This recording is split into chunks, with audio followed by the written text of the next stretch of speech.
Alors vous me direz, mais alors qu'est-ce que vous pensez du pape? Ah, ça, c'est la grande chose. C'est le mystère, un mystère invraisemblable. On ne peut pas en parler sans une immense douleur pour l'Église. Car enfin, le pape, qui est avec le pape est avec le Christ, qui est avec le pape est avec l'Église, qui est avec le pape est dans l'unité de l'Église, et tout ça, bien sûr, tout ça. Mais alors, on peut se poser aussi un point d'interrogation. Quand on dit, enfin, comment est-ce possible que le pape, s'il est vraiment pape, successeur de Saint-Pierre, il doit par conséquent avoir l'inspiration du Saint-Esprit, il doit être protégé dans ce qu'il fait par l'Esprit Saint, puisqu'il est pape et qu'il a les paroles de notre Seigneur pour être protégé dans le maintien de la foi. Donc, ce n'est pas le pape qui fait ces choses-là.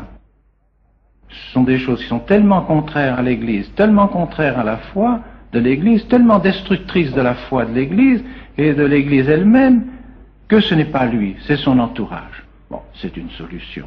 Le pape est prisonnier, le pape est martyr, le pape est enfermé, le pape n'est plus libre, le pape est drogué, le pape est à moitié fou, le pape je sais pas quoi, enfin tout ça, donc on le mène comme une loque humaine et on lui fait faire tout ce qu'on veut, lui fait signer tout ce qu'on veut. C'est une solution. C'est une solution qui est, je dirais, étonnamment soutenue par beaucoup de visionnaires. Beaucoup de visionnaires disent ça à des personnes qui se disent avoir des visions. Moi, je crois qu'elles sont diaboliques, ces visions. Ces visions de ceux qui disent que le Saint-Père est prisonnier, que le Saint-Père est un incapable, que le Saint-Père est piqué, drogué, n'est-ce pas, absolument irresponsable. Depuis 13 ans qu'il est là, c'est un homme qu'on a enfermé, et qu'éventuellement il y en a un même qui est prisonnier dans les caves du Vatican, puis qu'on en a fabriqué un autre pour leur vendre des choses aberrantes, n'est-ce pas? Idiotes, complètement idiotes, n'est-ce pas? Et tout ça, c'est très habile de la part du démon, parce que ça rallie toujours un certain nombre, n'est-ce pas, qui disent toujours le pape. Non, ne parlez pas du pape. Soyez soumis de grâce. Non, c'est son entourage, ce n'est pas lui. Mais je dis, on peut aussi retourner le problème et dire, bien, en effet, je suis tout à fait d'accord avec vous, il n'est pas possible que le pape, inspiré par le Saint-Esprit, et soutenu par l'Esprit Saint, par les paroles de notre Seigneur Jésus-Christ, puisse faire une chose semblable. Ça, je suis d'accord avec vous. C'est pas possible, c'est incompatible. Cette destruction de l'Église, cette destruction du règne social de notre Seigneur Jésus-Christ, cette destruction de la foi catholique dans tous les domaines, tous les catéchismes, les universités, les écoles catholiques, les congrégations religieuses, les séminaires, qu'on regarde partout, c'est la destruction systématique de toute l'Église, voulue par toutes les réformes qui ont suivi le Vatican. Car le Vatican II n'a été, je dirais, qui a permis de faire les réformes. Ce qui devait être fait, c'est les réformes.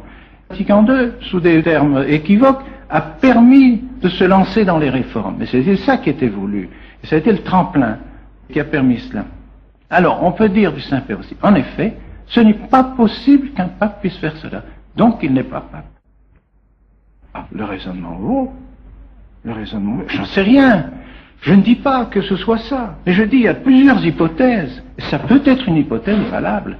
Elle se découvrira peut-être. Je n'en sais rien. À mon sens, elle n'est pas encore claire, vous voyez. Mais si un jour se découvrait, et c'est des choses qui ne sont pas impossibles. Là aussi, il y a eu des apparitions qui l'ont dit, mais ces apparitions ont été reconnues par le Saint-Siège.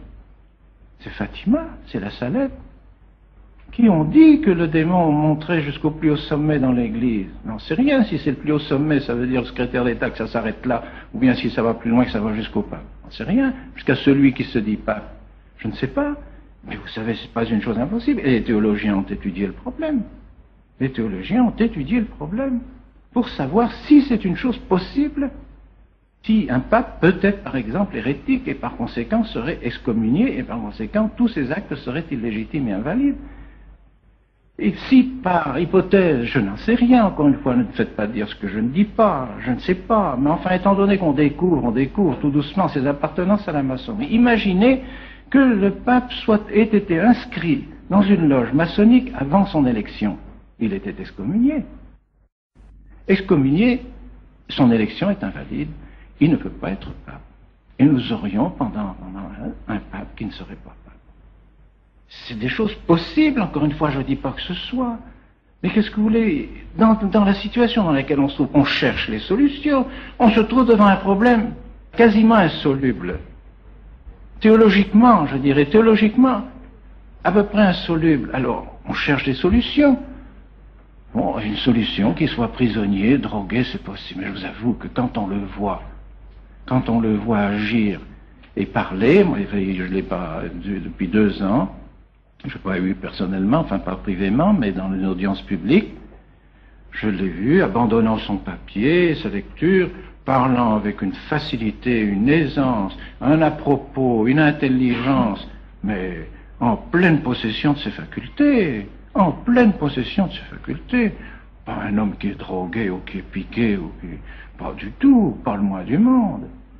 Alors, quand il a béni les pentecôtistes, avait-il un revolver derrière la nuque?